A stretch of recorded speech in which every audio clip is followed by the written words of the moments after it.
Hey everybody, it's Binge the Body Whisperer coming to you from a park in Singapore. Just swinging on a little park bench. It's kind of fun. How are you today? It's the DailyWEE, and it's been a couple days. I haven't checked in for a couple.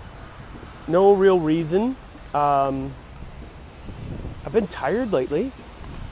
I think maybe because I don't know. Maybe because I burning the candles at both ends. Not sure, but I am still sticking with my workout regime as far as like trying to do a donkey, a dragon, and a dinosaur in a week. And if you know from the binge stuff, the donkey is basically something kind of different and fun. A dragon is for longevity, or is for intensity, and a dinosaur is for longevity. Oh, actually no, I do want to talk. I went out with a friend. We went walking for about 4.5 hours. We did about 13 miles. I'm not sure what that is in kilometers. You could look it up, do the conversion. But I think 3 miles is like a 3.3 is a 10K. So it was a hike. And like I said, I've been working on this kind of alignment in my hips, and this is something that's old. It's something from way back in the Walking with Dinosaurs days, as in probably started to compensate in a way that was at the time beneficial to help me get through the days, help me like lug around a 100-pound dinosaur suit.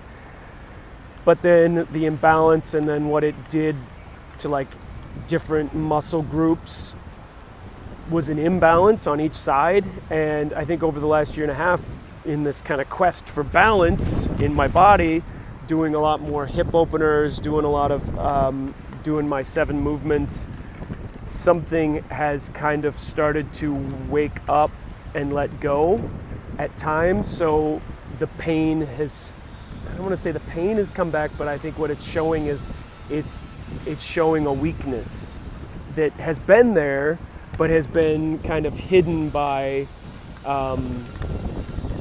the fact that the body naturally kind of wants to protect you, right? And depending on, talked about this before, depending on your type of personality, how much are you willing to push through and go through? Back when I was a kid, I was run over by a car. My mom accidentally ran me over. I was getting out of the car. My foot got underneath from kind of the back seat, and then it ran over it, and then I like flopped out, and it ended up just where they thought it was like severely sprained. But turns out that there was a hairline fracture, but within the time that they discovered that, I had been back to walking beans after about 2 weeks after the accident, ran cross country, played football, and by that time I had started to compensate for it. I started turning my foot in a way so that I didn't feel the pain, but I just kept going.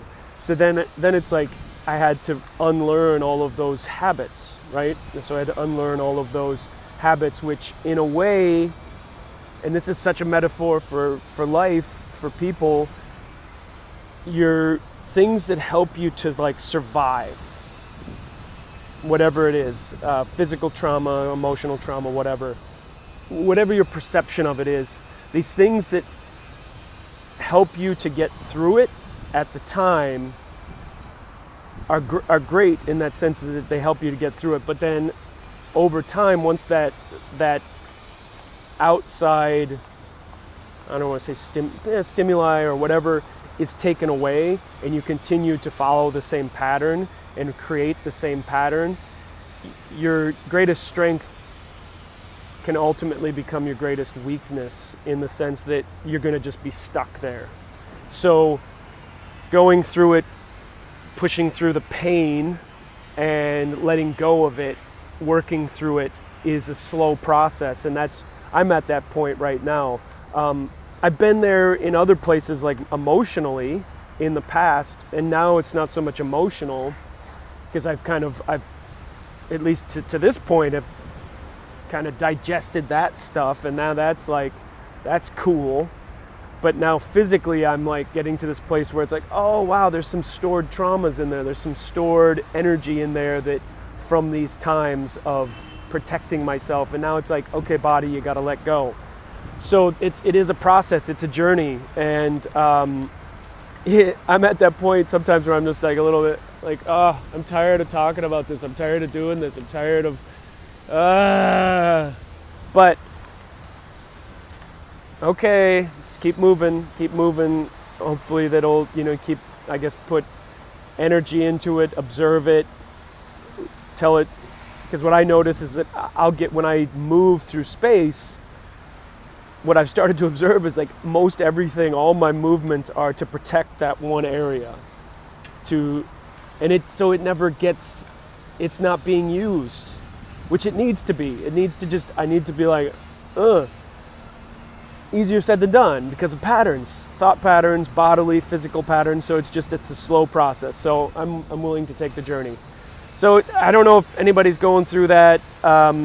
If you ever do something, you have like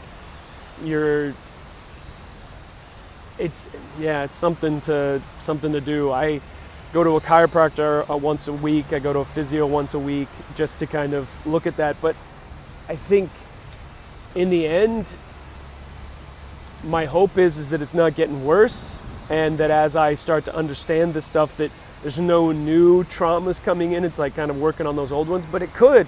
I mean, you never know. I mean, accidents can happen. So, yeah.